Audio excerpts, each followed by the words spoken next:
하나님 말씀 출애굽기 28장 36절부터 39절까지 다 같이 읽겠습니다. 시작. 너는 또 점금으로 패를 만들어 인을 새기는 법으로 그 위에 새기되 여호와께 성결이라 하고 그 패를 청색끈으로 관 위에 매되 곧 관 전면에 있게 하라. 이 패가 아론의 이마에 있어서 그로 이스라엘 자손에 거룩하게 드리는 성물의 죄건을 담당하게 하라. 그 패가 아론의 이마에 늘 있으므로 그 성물을 여호와께서 받으시게 되리라. 너는 가는 배실로 반포 속옷을 짜고 가는 배실로 관을 만들고 띠를 수로와 만들지니라. 아멘.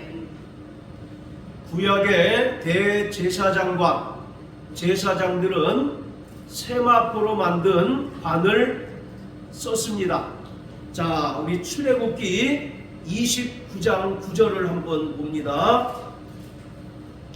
출애굽기 29장 9절. 아론과 그 아들들에게 띠를 띄우며 관을 씌워서 제사장의 직분을 그들에게 맡겨 영원한 규례가 되게 하라. 자, 출애굽기 28장은 대제사장과 제사장들의 옷에 관한 이야기이고 29장은 대제사장과 제사장을 그 머리에 기름을 부어서 임명하는 내용을 기록하고 있습니다. 그런데 29장 9절에서 띠를 띄우며 관을 씌워서 라고 되어 있는데 이 관을 씌우다 라고 하는 말은 대제사장들과 제사장들이 쓰는 이 관은 지금의 인도나 아랍 사람들이 쓰는 터번 형태의 관이라는 것을 알 수가 있습니다. 수건을 머리에 두르는 것처럼 대제사장과 제사장들이 쓰는 관은 천을 머리에 두르는 그런 관입니다. 이 관의 형태는 기본적으로 대제사장의 것과 제사장들의 것이 비슷하지만 대제사장의 관에는 금패를 붙여 그 금패에 여호와께 성결이라고 새겨진 형태의 관을 쓰게 했습니다. 대제사장의 관은 상징성과 또 하나님의 영광이 더 강조가 됩니다. 관을 쓰는 실제적인 이유는 거룩하신 하나님 앞에서 자신의 머리를 가리는 것이고 또 머리를 덮는 것은 항상 복종의 의미가 있습니다. 그래서 예수님께서는 이 땅에 영원한 큰 대제사장으로 오셔서 죽기까지 하나님 아버지께 복종하셨습니다. 자, 오늘 본문을 보면 대제사장의 관을 만드는 방법에 대해서 기록하고 있는데, 자 36절에 보면 금패를 만들어 인을 새기는 방법으로 그 위에 새기되 여호와께 성결이라 하라. 이와 같이 말씀합니다. 이것은 바로 대제사장이 대표성을 가지고 있다는 것입니다. 그리고 속죄의 중보 사역을 하는 존재임을 분명하게 나타내 주는 것입니다. 대제사장의 그 이마에 금패를 붙이고 여호와께 성결이라고 새긴 것은 대제사장이 이스라엘 백성을 대표하는 존재라는 사실을 상징적으로 나타내고 있는 것입니다. 바로 여호와께 성결이라고 하는 말은 단순한 구호가 아니라 구약의 대제사장의 정체성을 분명하게 나타내는 것입니다. 여기서 성결이라고 하는 말은 거룩이라는 뜻입니다. 그리고 거룩이라고 하는 것은 하나님의 본질적인 속성을 가리키고 있습니다. 거룩이라고 하는 말은 구별된다 라고 하는 뜻이에요. 하나님은 모든 피조물과 구별되시고 하나님은 거룩하신 분으로서 죄인들과 사귈 수 없는 분이심을 나타내고 있습니다. 그뿐만 아니라 하나님께 속한 모든 것 또한 거룩합니다. 대제사장은 철저히 하나님께 속한 자이기에 대제사장은 거룩해야 합니다. 그뿐만 아니라 이스라엘 백성들 또한 여호와 하나님께 속한 존재들이기에 그들은 거룩한 백성이어야 합니다. 대제사장은 이스라엘 백성을 대표하는 자이기에 대제사장이 하나님 앞에서 거룩하게 되면 이스라엘 백성들 또한 거룩하게 되는 것입니다. 자, 여기 표시해 놓으시고 신약성경 요한계시록 1장을 다 같이 보시겠습니다. 자, 요한계시록 1장. 자, 13절, 14절 같이 읽겠습니다.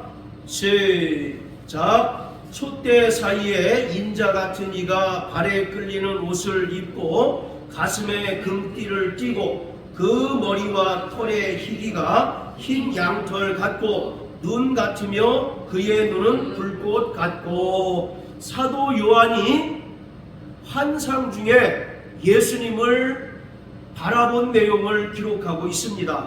자, 13절에 보면 촛대 사이에 인자 같은 이가 발에 끌리는 옷을 입고 가슴에 금띠를 띠고 있다라고 말씀합니다. 13절에서 말하는 발에 끌리는 옷 그리고 가슴에 금띠를 띠고 있다는 것은 구약의 대제사장의 옷을 말하고 있습니다. 자, 그리고 14절에 보면 그 머리와 털의 희기가 흰 양털 같고 눈 같으며 그의 눈은 불꽃 같다라고 되어 있는데 그 머리와 털의 희기가 양털 같고 눈 같다라고 하는 말은 바로 예수님께서 여호와께 성결이라고 하는 면류관을 쓰신 영원한 대제사장이심을 보여주고 있는 거예요. 그래서 13절과 14절은 바로 예수님께서 왕같은 대제사장이심을 우리에게 분명하게 보여주고 있습니다. 구약의 대제사장은 하나님께 짐승의 피를 드리는 제사를 드림으로써 하나님과 이스라엘 백성들을 화목케 하고 또 중보하는 역할을 하는 자입니다. 그런데 문제는 구약의 레위계통의 대제사장들은 여전히 율법 아래 있고 또 여전히 죄 가운데 있는 자이기 때문에 치명적인 약점을 가지고 있습니다. 그러나 이 땅에 예수님께서는 바로 영원한 대제사장으로 오셨는데 예수님에게는 아무런 약점이 없으시고 또 예수님에게는 죄가 없으십니다. 자, 우리 히브리서 4장을 다 같이 보시겠습니다. 히브리서 4장.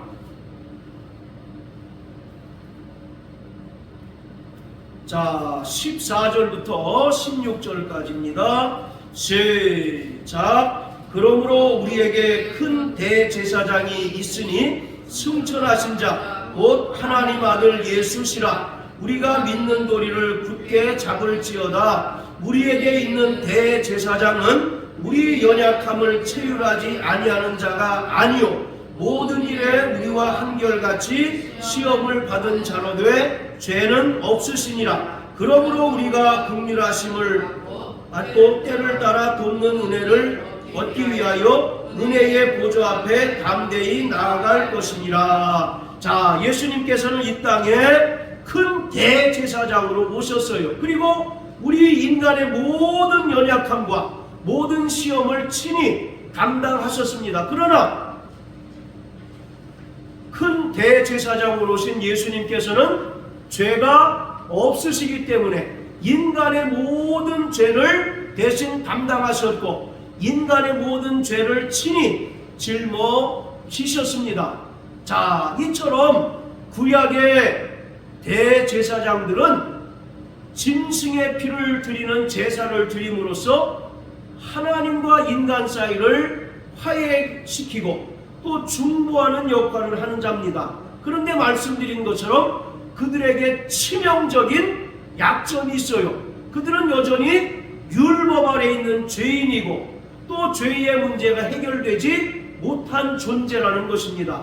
그렇기 때문에 그들이 드리는 제사가 약점이 있고 한계가 있을 수밖에 없는 거예요. 그래서 구약의 대제사장이 1년 1차에 한해서 대속죄일 날 염소의 피를 가지고 지성소에 들어가서 시은좌 은혜의 보좌에 그 피를 7번 뿌림으로 죄사함을 얻게 되는데, 이러한 구약 대제사장의 그 죄사함의 효력은 유효기간이 1년입니다. 그래서 해마다 반복적으로 제사를 드릴 수밖에 없어요. 왜냐하면 제사를 드리는 대제사장조차도 약점이 있는 죄인이기 때문에 그렇습니다. 그러나 예수님께서는 이 땅에 큰 대제사장으로 오셨을 뿐만 아니라 자신의 몸을 친히 화목제물로 드리심으로써 영원한 속죄를 이루셨어요. 그래서 우리는 해마다 제사를 드릴 필요가 없고 바로 영원한 속죄를 받은 자들입니다. 할렐루야. 그래서 우리는 과거와 현재와 미래의 모든 죄로부터 완벽하게 자유함을 얻게 되었습니다. 갈라디아서 5장 1절에 보면 예수님께서 이 땅에 오셔서 우리를 자유케 하셨다라고 말씀하고 있습니다.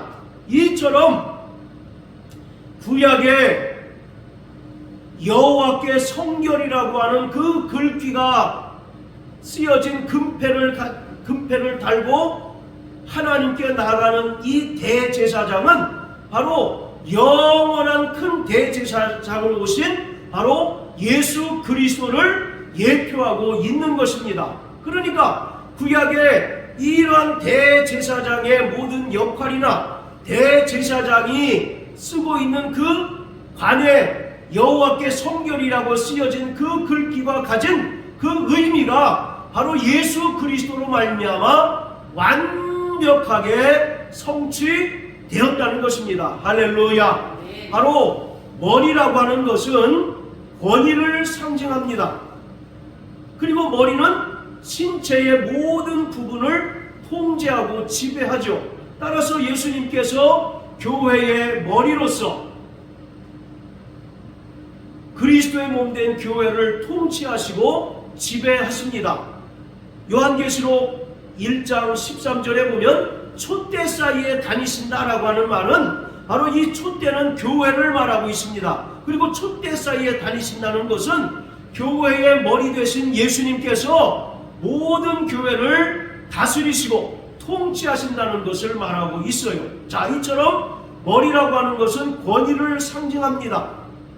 그리고 대제사장이 여호와께 성결이라고 하는 그 글귀가 쓰여진 관을 머리에 쓴다는 것은 예수님께서 이 땅에 세워진 교회의 머리로서 모든 교회를 통치하시고 다스리시는 분이라는 것을 말하고 있습니다.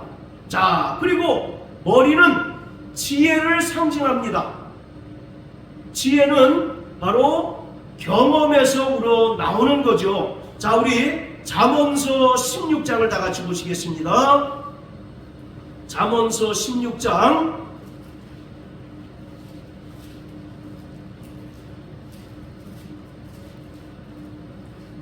자, 31절입니다.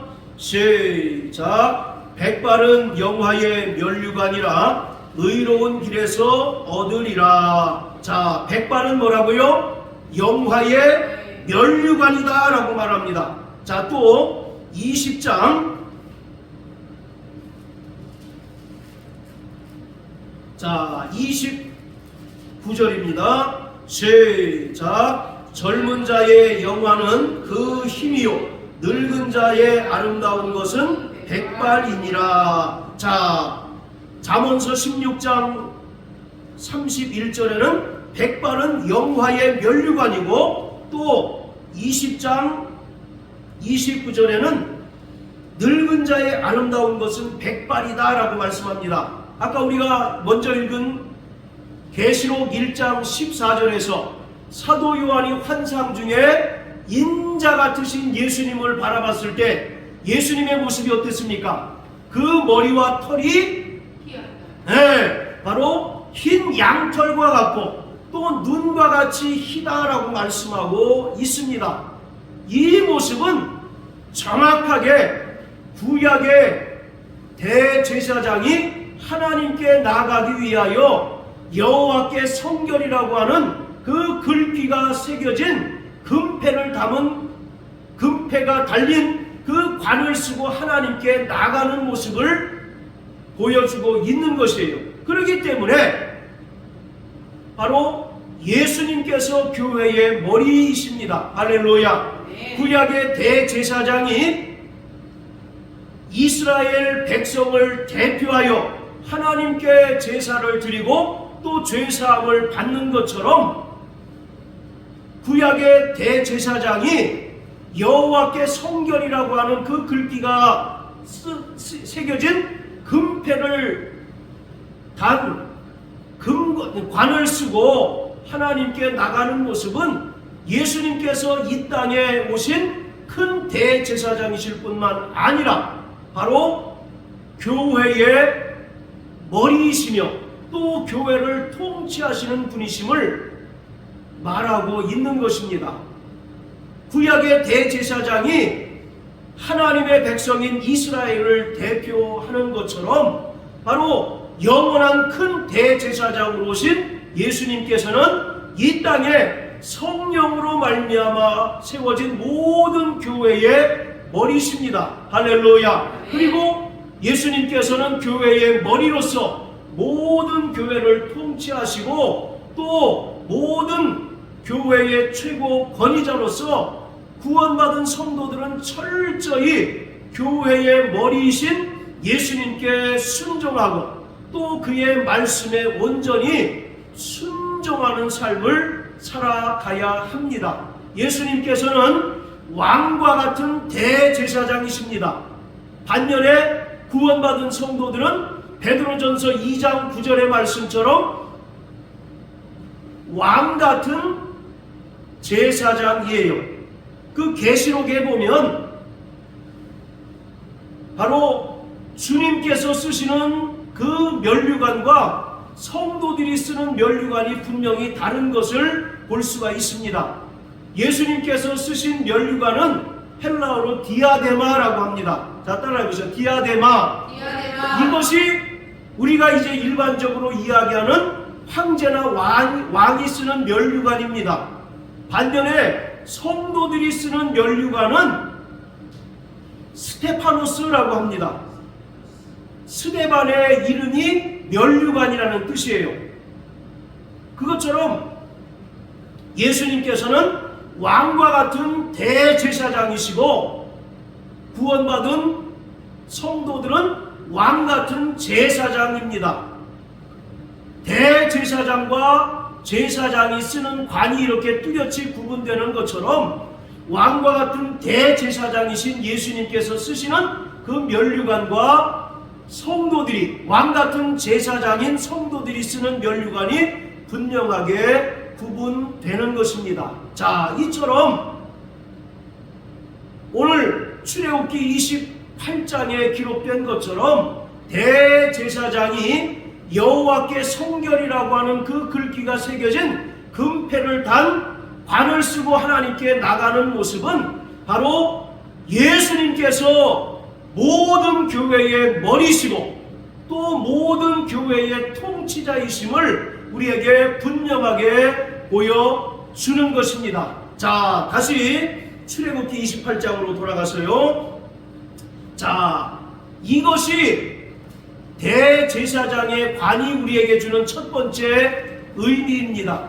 바로 예수님께서 모든 교회의 머리시라는 것을 대제사장의 관을 통하여 우리에게 보여주는 것이고, 자, 두 번째 의미는, 자, 우리 38절을 다 같이 읽어봅니다. 38절 시작. 이 패가 아론의 이마에 있어서 그로 이스라엘 자손의 거룩하게 드리는 성물의 죄건을 감당하게 하라. 그 패가 아론의 이마에 늘 있어서 그 성물을 여호와께서 받으시게 되리라. 아멘. 자, 바로 대제사장의 관이 우리에게 두 번째 주는 영적인 의미는 죄의 전가와 의의 전가입니다. 자, 따라하세요. 죄의 전가, 죄의 전가, 그리고 의의 전가. 의의 전가. 네, 바로 첫사람 아담이 죄를 범함으로 말미암아 그 모든 죄가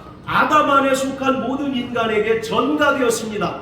그래서 아담 안에 속한 모든 인간은 모두 죄인이 되었습니다. 그런데 그 죄가 예수님께 전가되었고 또 예수님께서 십자가에 달려 죽으시고 부활하신 것을 믿는 자들에게 바로 의가 전가되었습니다. 그래서 우리가 본래 의로운 존재가 아니지만 예수 그리스도를 믿음으로 말미암아 그 하나님의 의가 우리에게 전가됨으로써 우리가 의롭다함을 얻게 된 거예요. 전가라는 게 무슨 뜻입니까? 옮겨지다라는 거예요. 구약 제사를 보면 백성이 자기 죄를 속죄받기 위해서 짐승을 가져옵니다. 그리고 나서 그 짐승에게 안수를 합니다. 안수가 어떤 의미가 있겠습니까? 자기의 모든 죄가 짐승에게 옮겨지는 것을 말하고 있어요. 자, 우리 여기 표시해 놓으시고 레위기 1장을 한번 다 같이 보세요. 레위기 1장.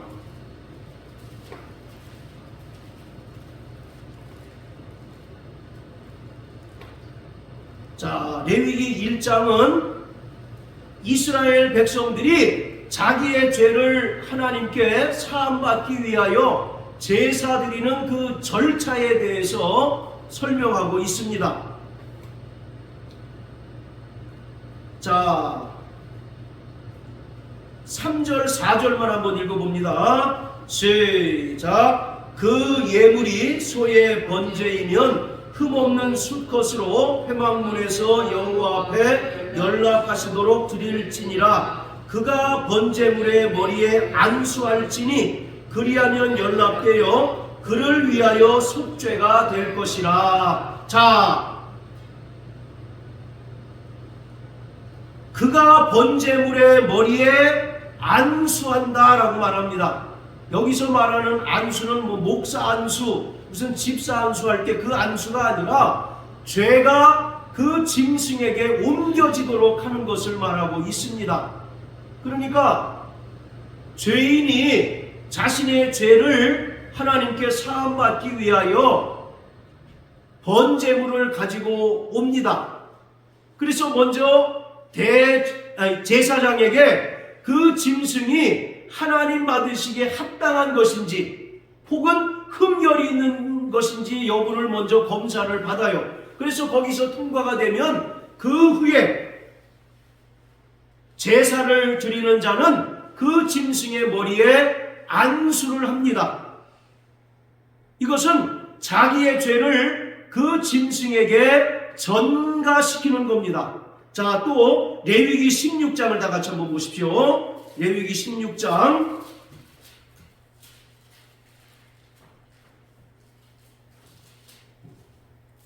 자, 21절 시작. 아론은 두 손으로 산 염소의 머리에 안수하여 이스라엘 자손의 모든 불의와 그 범한 모든 죄를 고하고 그 죄를 염소의 머리에 두어 미리 정한 사람에게 맡겨 광야로 보낼지니. 자, 아론은 두 손으로 산 염소의 머리에 뭐 한다고요? 안수한다라고 말합니다. 그것을 그 뒤에 뭐라고 설명하느냐면 그 범한 모든 죄를 고하고 그 죄를 염소의 머리에 두어라고 말하는 거예요. 염소에게 몫 안수하는 게 아니라 바로 염소에게 이스라엘 모든 백성의 죄를 옮겨놓는 것입니다. 바로 전가하는 것을 말하고 있어요. 자, 또 히브리서 6장을 다 같이 보십시오.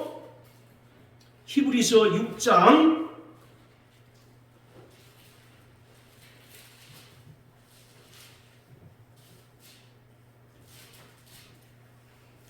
자, 1절, 2절 시작. 그러므로 우리가 그리스도의 초고를 버리고 죽은 행실과 회개함과 하나님께 대한 신앙과 침례들과 안수와 죽은 자의 부활과 영원한 심판에 관한 교훈의 터를 다시 닦지 말고 완전한 데 나갈지니라. 자, 그리스도의 초고를 버리고 완전한 데 나가라고 말씀하고 있어요. 그러면서 죽은 행실을 회개함과 하나님께 대한 신앙과 침례들과 안수와 죽은 자의 부활과 영원한 심판에 관한 교훈의 터를 다시 닦지 말고 라고 말합니다.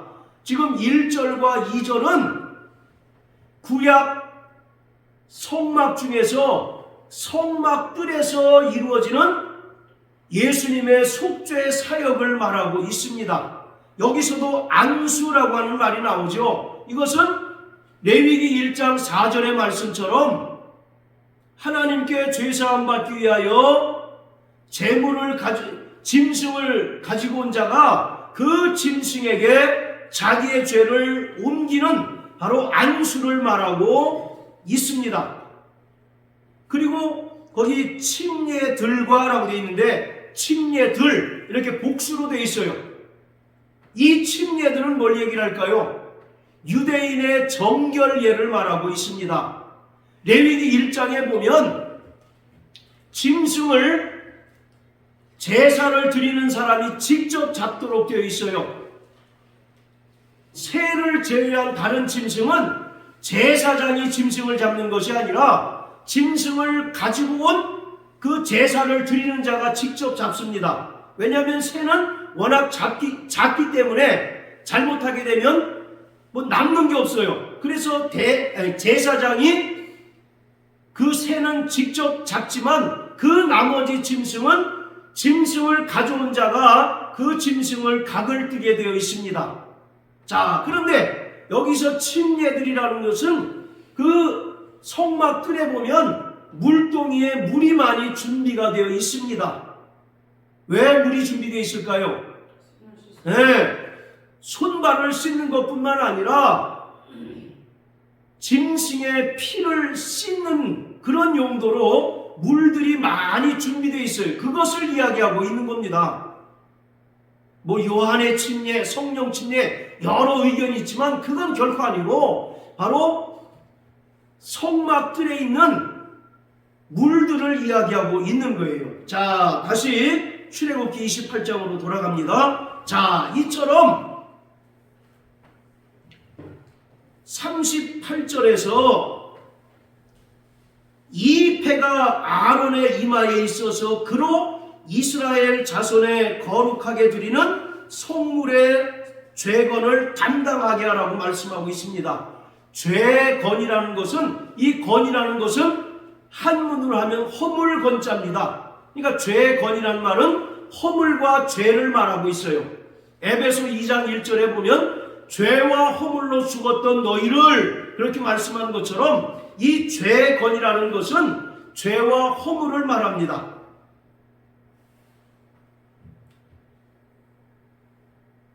인간의 죄를 속량받기 위하여 짐승을 가져옵니다.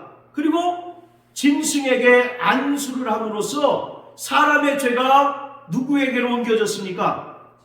네, 바로 짐승에게 옮겨졌죠. 그리고 그 짐승은 죄로 말미암아 더러워진 상태예요. 죄로 말미암아 오염된 상태입니다. 그 죄를 대제사장이 담당해야 한다는 거예요.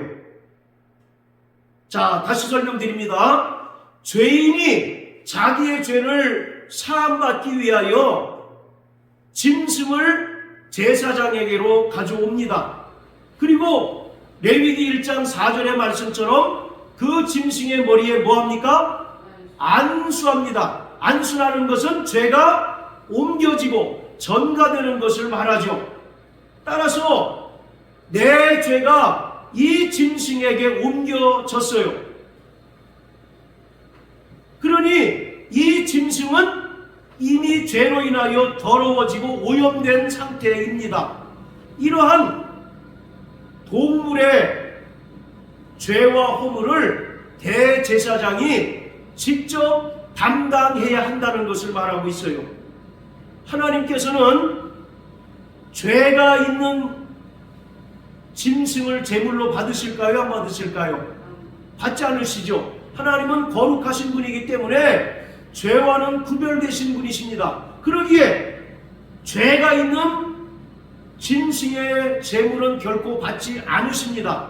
그렇기 때문에 바로 인간의 죄가 안수됨으로, 죄가 전가됨으로 인하여 죄로 더럽혀지고 오염된 그 짐승을 하나님은 결코 제물로 받지 않으십니다. 그러나 하나님께서는 그 이마에 여호와께 성결이라고 쓰여진 그 금패를 보시고 그 짐승의 제사를 받으신다는 거예요. 할렐루야.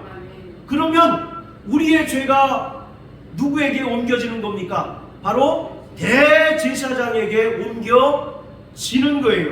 그리고 그 대제사장은 염소의 피를 가지고 지성소에 들어가서 그 지성소에 7번 뿌림으로 죄가 완벽하게 사함을 받게 되는 것입니다. 이것이 바로 죄의 전가요, 또 예수님의 의가 인간에게 전가되는 것을 말하고 있는 것입니다.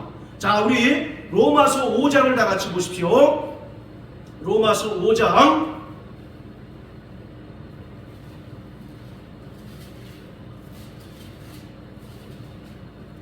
자, 12절부터 21절까지 우리 천천히 읽어보겠습니다. 시작. 이러므로 한 사람으로 말미암아 죄가 세상에 들어오고 죄로 말미암아 사망이 왔나니 이와 같이 모든 사람이 죄를 지었으므로 사망이 모든 사람에게 이르렀느니라. 죄가 율법 있기 전에도 세상에 있었으나 율법이 없을 때에는 죄를 죄로 여기지 아니하느니라.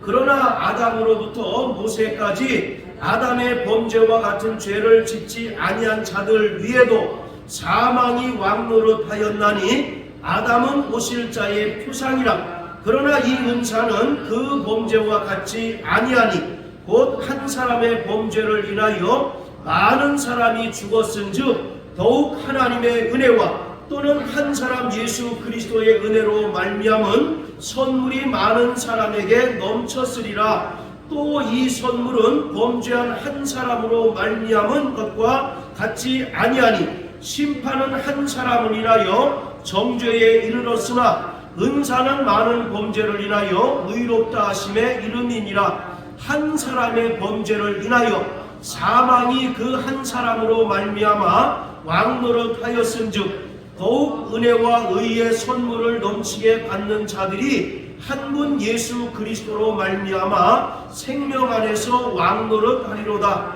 그런즉 한 범죄로 많은 사람이 정죄에 이른 것 같이 의의 한 행동으로 말미암아 많은 사람이 의롭다 하심을 받아 생명에 이르렀느니라. 한 사람의 순종치 아니함으로 많은 사람이 죄인 된 것 같이 한 사람의 순종하심으로 많은 사람이 의인이 되리라. 율법이 가입한 것은 범죄를 더하게 하려 함이라. 그러나 죄가 더한 것에 은혜가 더욱 넘쳤나니 이는 죄가 사망 안에서 왕노릇한 것 같이 은혜도 또한 의로 말미암아 왕노릇하여 우리 주 예수 그리스도로 말미암아 영생에 이르게 하려 함이니라. 아멘. 자, 14절에 보면 아담은 오실 자의 표상이다 라고 말씀합니다.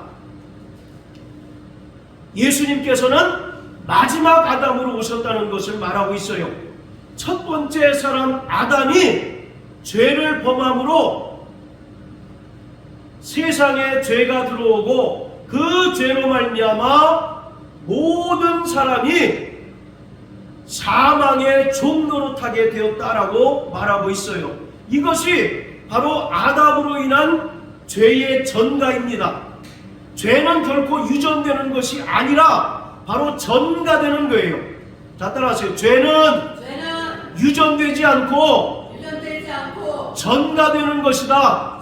네, 바로 아담의 그 죄가 모든 인간에게 옮겨진 거예요. 전가된 거예요. 그래서 아담 안의 모든 인간이 다 죄인일 수밖에 없고 그 죄로 인하여 영원한 지옥 형벌을 당할 수밖에 없게 되었습니다. 그러나 마지막 아담으로 오신 예수님께서 하나님 아버지께 죽기까지 순종하셨습니다. 이처럼 마지막 아담으로 오신 예수님의 순종하심으로 말미암아 이제 믿는 자들이 그 은혜로 말미암아 구원을 얻고 또 하나님께 의롭다 하심을 얻게 되었습니다. 자, 19절을 보세요. 19절. 한 사람의 순종치 아니함으로 많은 사람이 죄인 된 것 같이. 여기서 한 사람은 누굴 얘기를 합니까? 첫 번째 사람 아담을 말하고 있죠.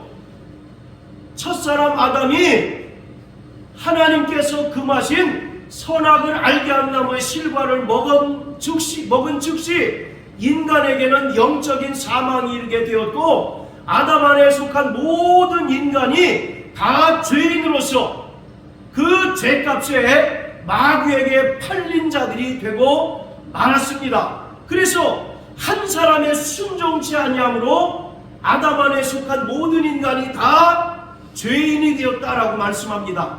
이것을 죄의 전가라고 말해요. 따라하세요. 죄의 전가. 네, 바로 이스라엘 백성의 죄가 짐승에게 옮겨집니다. 그리고 그 짐승의 죄가 누구에게 옮겨지는 거예요? 대제사장에게 옮겨지는 거예요.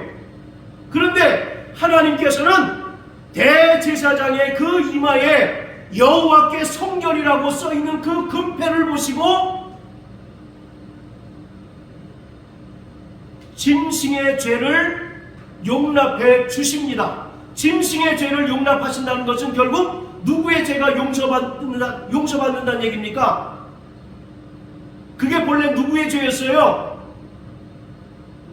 이스라엘 백성의 죄 아닙니까? 그러니까 이스라엘 백성의 죄가 짐승에게 옮겨지고 짐승의 죄가 대제사장에게 옮겨졌는데 하나님께서는 대제사장의 그 이마에 붙은 여호와께 성결이라고 하는 그 금패를 보시고 짐승을 받아주셨다는 거예요. 그것은 죄의 용서를 말하고 있습니다. 결국 누구의 죄가 용서받은 것입니까?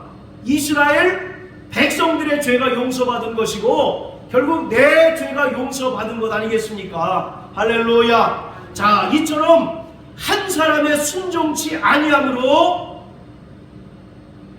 많은 사람이 죄인 된 것처럼 한 사람의 순종하심으로, 여기서 말하는 한 사람은 누굴 얘기를 합니까? 예수 그리스도. 빌립보서 2장 6절부터 8절까지를 보면 그는 근본 하나님과 본체로서 하나님과 동등되신 분이시지만 동등됨을 취할 것으로 여기지 않으시고 오히려 자기를 비워 종의 형체를 가지셨고 사람과 같이 낮추셨고 십자가에 달려 죽기까지 복종하셨습니다. 할렐루야. 이러한 하나님의 아들 예수 그리스도의 복종하심으로 말미암아 많은 사람이 의인이 되었어요. 할렐루야. 그래서 누구든지 십자가에 달려 죽으신 예수를 믿으면 예수님을 통하여 하나님의 의가 우리에게 전가되는 것입니다. 그래서 우리가 본래 의로운 존재는 아니었지만 예수님을 통하여 하나님의 의가 우리에게 전가됨으로써 비로소 우리가 의롭다 칭함을 받게 된 거예요. 그것이 바로 칭의의 구원입니다. 칭의가 뭡니까? 의롭다 칭함을 받는 거죠. 우리가 본래 의로운 존재는 아니었어요. 그러나 우리는 예수 그리스도께서 나를 위하여 십자가에 달려 죽으시고 부활하신 것을 믿기만 하였습니다. 그랬더니 하나님 아버지께서 우리를 의롭다 칭해 주셨어요. 그것이 바로 칭의의 구원인 것입니다. 그것을 지금 로마서 5장에서 설명하고 있는 것이고 그것을 우리에게 모형을 통해서 보여주고 있는 것이 대제사장의 그 관입니다. 여호와께 성결이라고 하는 그 글귀가 써있는 금패가 달린 바로 대제사장의 관을 통하여 이것을 우리에게 설명해주고 있는 것입니다. 자, 다시 한번 정리합니다. 아담의 죄가 우리에게 모든 인간에게 전가되었어요. 그래서 우리는 아담과 같은 죄를 범하지 아니하였다 할지라도 우리는 모두 죄인이 되고 말았습니다. 그런데 우리를 위하여 세상 죄를 지고 가는 하나님의 어린 양이신 예수께서 오셔서 우리의 모든 죄를 짊어지셨습니다. 할렐루야. 우리의 죄가 예수님에게 전가된 거예요. 그리고 예수님께서 우리를 대신하여 십자가에 달려 죽으시고 부활하셨습니다. 그리고 누구든지 예수를 믿는 자들에게 하나님의 의가 옮겨지게 되었어요. 그것이 바로 의의 전가입니다. 그것을 모형과 그림자로 보여주고 있는 것이 대제사장의 관입니다. 그 관에 금패가 붙어 있는데 그 금패에 어떤 글귀가 써 있다고요? 여호와께 성결. 하나님은 그 금패를 보시고 죄와 허물이 있는 이스라엘 백성이 하나님께 드리는 그 동물을 받으셨습니다. 결국 그것은 이스라엘 백성의 죄를 하나님께서 용납하셨다는 것을 말하고 있습니다. 자, 히브리서 9장을 한번 보십니다. 히브리서 9장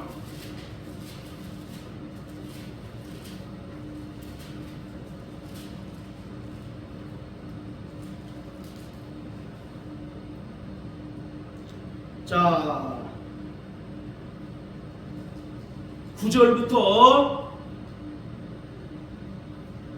14절까지 시작. 이 장막은 현재까지의 비유니 이에 의지하여 드리는 예물과 제사가 섬기는 자로 그 양심상으로 온전케 할 수 없나니 이런 것은 먹고 마시는 것과 여러 가지 씻는 것과 함께 육체의 예법만 되어 개혁할 때까지 맡겨둔 것이니라. 그리스도께서 장래 좋은 일의 대제사장으로 오사 손으로 짓지 아니한 곧 창조에 속하지 아니한 더 크고 온전한 장막으로 말미암아 염소와 송아지의 피로 아니하고 오직 자기 피로 영원한 속죄를 이루사 단번에 성소에 들어가셨느니라. 염소와 황소의 피와 및 암송아지의 죄로 부정한 자에게 뿌려 그 육체를 정결케 하여 거룩케 하거든 하물며 영원하신 성령으로 말미암아 흠없는 자기를 하나님께 드린 그리스도의 피가 어찌 너희 양심으로 죽은 행실에서 깨끗하게 하고 살아계신 하나님을 섬기게 못하겠느냐.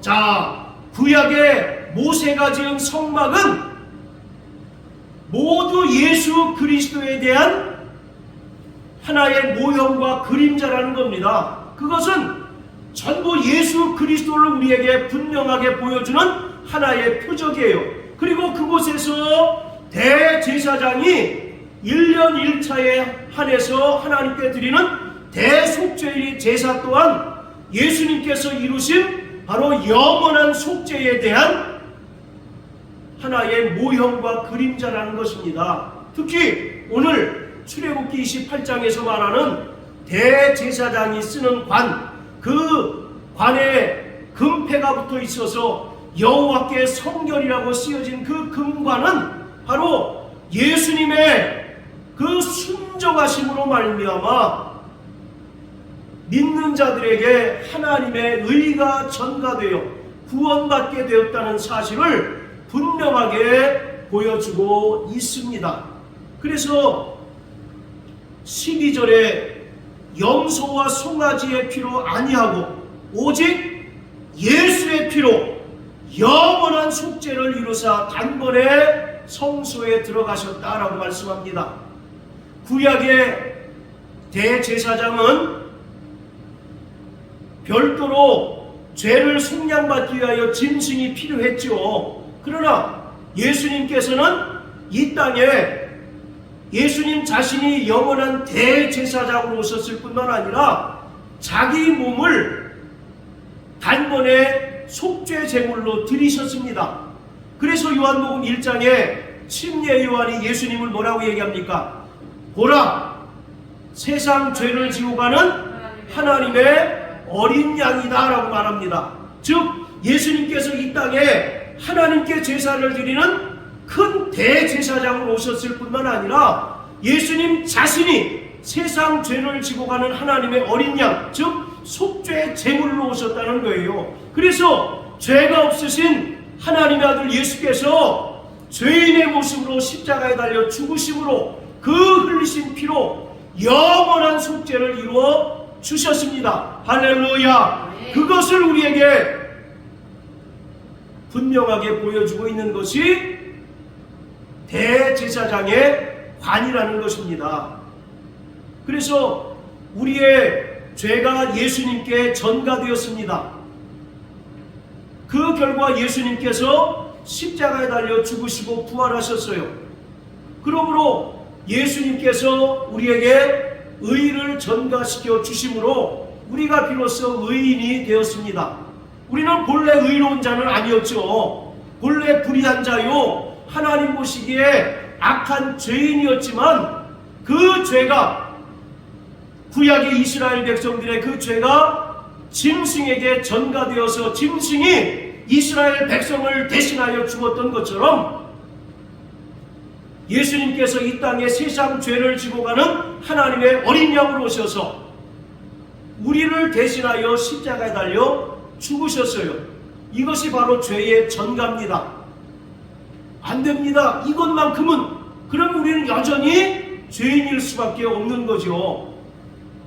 따라서요. 내 죄가 예수님께 전가되었고 예수님으로 말미암아 하나님의 의가 내게 전가되어 의롭게 되었다.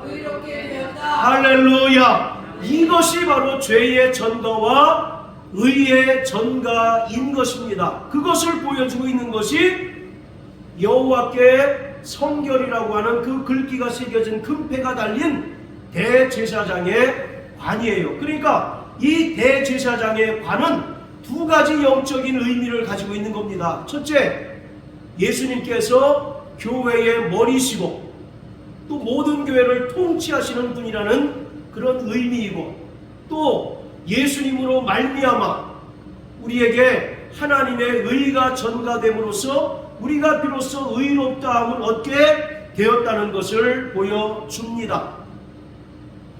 예수님께서 십자가에 달려 죽으실 때 역설적이게도 금패가 달린 것이 아니라 죄패가 달렸습니다. 나사렛 예수, 유대인의 왕이라고 하는 죄패가 달린 채 예수님께서는 십자가에 달려 죽으셨습니다. 하나님의 아들이시고 또 죄가 없으신 분이 십자가에 달린 것만 해도 수치스러운데 거기다가 죄의 패가 달렸으니 얼마나 치욕스럽겠어요.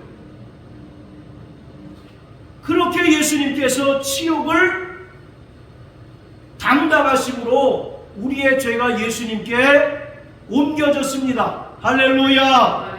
그리고 예수님께서 십자가에 달려 죽으셨고 부활하심으로 말미암아 그것을 믿는 자들에게 하나님의 의가 비로소 전가된 것입니다. 자, 우리 마태복음 27장을 다 같이 보시겠습니다. 마태복음 27장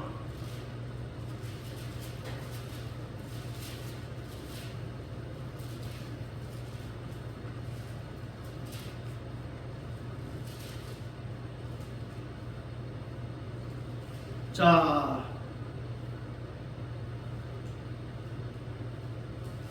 16절부터 26절까지 우리 사모님 좀 빨리 한번 읽어주십시오. 그때 바라바라는 유명한 수가 있는데 저희가 모였을 때 빌라도가 물어가되 너희는 내가 누구를 너희에게 도와주기를 원하느냐 바라바냐. 자, 됐습니다. 자, 26절 우리 한 절만 다 같이 읽으세요. 시작. 이에 바라바는 저희에게 놓아주고 예수는 채찍질하여 십자가에 못 박히게 넘겨주니라. 자,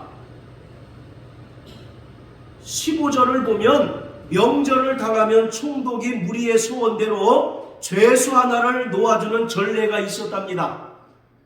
우리 식으로 얘기하면 광복절 특사, 성탄절 특사처럼 이 날이 바로 이제 6월절인데 6월절은 유대인에게 가장 큰 명절 중에 하나입니다. 그래서 이 날에 로마 총독이 유대인들의 환심을 사기 위해서 죄인 하나를 놓아주는 그 관례가 있어요. 그때 빌라도가 유대인들에게 묻는 겁니다. 너희에게 이 예수를 놓아주랴? 아니면 또 다른 죄수를 놓아주랴? 이렇게 이제 질문을 합니다. 이것은 빌라도가 예수님을 신문한 결과 예수님에게 아무런 죄가 없는 줄 알고 예수님을 풀어주기 위해서 유대인들에게 물어본 거예요. 그런데 유대인들은 뜻밖의 누구를 풀어달라고 합니까? 바라바라고 하는 사람. 예수는 십자가에 못 박아 죽이고 바라바를 풀어주십시오라고 요청합니다. 그래서 하는 수 없이 빌라도는 예수님을 십자가에 매달아 죽게 하고 바라바를 풀어줘요. 이 바라바는 로마를 향하여 폭동을 일으키는 그러한 존재였습니다. 자, 그런데 바라바라고 하는 사람이 대단히 좀 특이한 사람이에요. 이 사람의 이름의 뜻은 아버지의 아들, 그런 뜻입니다. 따라해보세요. 아버지의 아들. 아버지의 아들. 생각해보세요. 이 세상에 아버지의 자식이 아닌 사람이 있습니까? 없잖아요. 다 우리는 아버지로부터 출생하여 또 어머니로부터 양육된 존재들 아니겠습니까? 이 바라바라고 하는 말은 바르라고 하는 말과 아바라고 하는 두 단어가 이제 합쳐져서 생긴 말인데, 바르라는 말은 아들, 그런 뜻입니다. 그리고 아바라는 말은 아버지, 그런 뜻이에요. 그래서 아버지의 아들, 그런 뜻이에요. 아니, 이 세상에 아버지의 자식이 아닌 사람이 어디 있어요? 그렇지 않습니까? 네. 그런데 예수님께서 바라바를 대신하여 십자가에 못 박혀 죽으시고 바라바가 자유의 몸이 된 것은 바로 예수님의 대속을 우리에게 보여주고 있는 것입니다. 이 바라바라고 하는 인물은 아담 안에 속한 모든 죄인된 인간들을 설명하고 있는 거예요. 이 세상에 아버지의 자식 아닌 사람이 어디 있어요? 우리 고대성 형제는 어머니로부터 태어났나요? 보통 우리가 어머니가 날 낳으셨다고 그래요? 아버지가 날 낳으셨다고 그래요? 아버지가 나를 낳으시고 어머니가 나를 기르셨다고 얘기하죠. 자, 이처럼 모든 인간은 다 아버지로부터 출생한 사람입니다. 그렇기 때문에 이 바나바라고 하는 사람은 결국 아담 안에 속한 모든 죄인들을 대표하고 있는 인물입니다. 그런데 이 바나바가 십자가에 매달려 죽어야 될 운명이지만 이 바나바를 대신하여 누가 죽었습니까? 누가 대신 못 박혀 죽었어요? 예수님께서 대신 못 박혀 죽으셨습니다. 이것이 바로 의의 전가, 죄의 전가요, 의의 전가입니다. 자, 따라하세요. 내 죄가 예수님에게 전가됨으로 내가 죄사함을 받았고 예수님께서 나를 대신하여 십자가에 달려 죽으시고 부활하심으로써 하나님의 의가 내게 전가되어 내가 의롭다 칭함받은 존재가 되었다. 할렐루야. 그래서 로마서 8장 1절 2절에서 뭐라고 얘기합니까? 누구든지 그리스도 예수 안에 있는 자들은 결코 정죄함이 없나니. 할렐루야. 우리가 다 그리스도 안에서 의롭다함을 받은 존재가 되었기에 마귀는 끊임없이 우리를 참수하고 우리를 유혹하고 정죄한다 할지라도 우리는 결코 마귀의 정죄 아래 있지 않을 존재가 되었습니다. 왜요? 예수님께서 나를 대신하여 십자가에 달려 죽으셨고 그 의가 내게 옮겨졌기 때문에 그렇습니다. 할렐루야. 우리 구원받은 성도들은 거룩하려고 노력하는 존재가 아닙니다. 이미 여호와께 성결된 존재요, 이미 거룩한 자입니다. 할렐루야. 그것을 사도 바울은 너희는 누룩 없는 자가 되었다라고 말씀하고 있어요. 자, 마지막으로 고린도전서 5장을 다 같이 보시겠습니다. 고린도전서 5장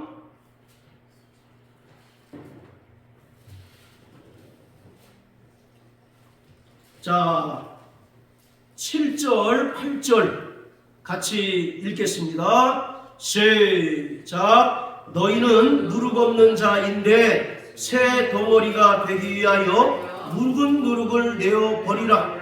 우리의 유월절 양 곧 그리스도께서 희생이 되셨느니라. 이러므로 우리가 명절을 지키되 묵은 누룩도 말고 괴악하고 악독한 누룩도 말고 오직 순전함과 진실함에 누룩 없는 떡으로 하자. 아멘. 자, 7절에서 사도 바울은 너희는 누룩 없는 자라고 말씀하고 있습니다. 성경에서 누룩은 죄를 상징합니다.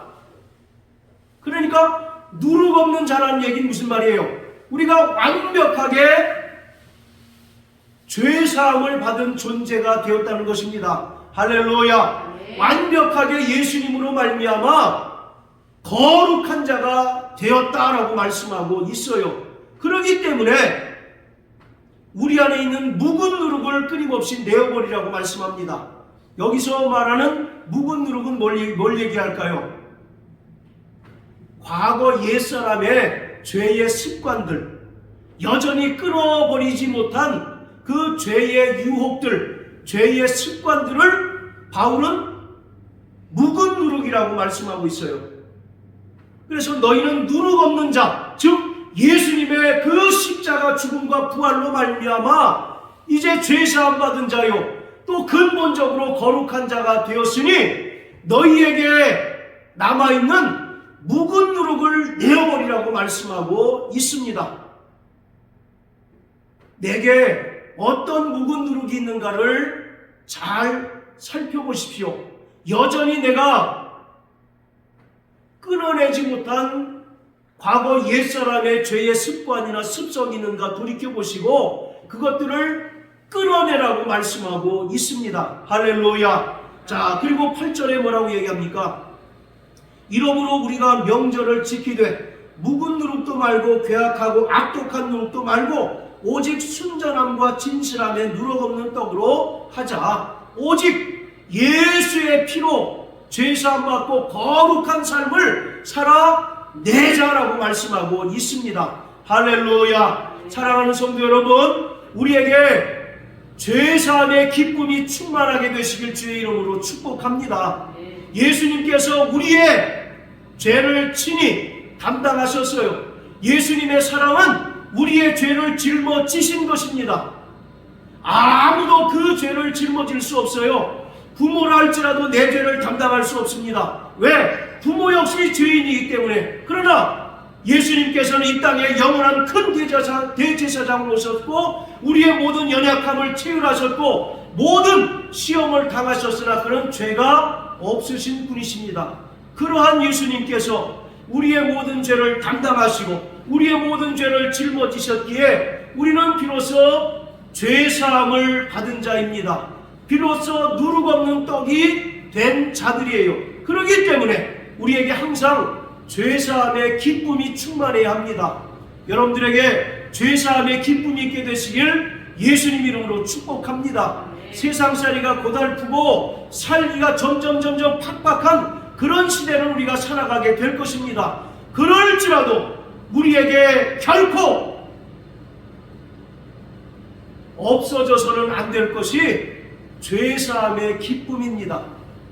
내가 영원히 지옥 형벌을 받을 자였었는데 예수님으로부터 내가 차마 죄사함을 받고 구원받았다는 이 한 가지 사실, 이 기쁨이 오늘 우리의 삶 가운데 충만하게 되시길 예수의 이름으로 축복합니다. 이 기쁨이 있을 때 우리는 세상을 능히 이길 수 있고 온전히 믿음으로 이 세상 가운데서 하나님의 자녀로서 살아갈 수 있습니다. 이 기쁨과 이 감사가 오늘 우리의 삶 가운데 충만하게 되시길 예수님 이름으로 축복합니다. 할렐루야.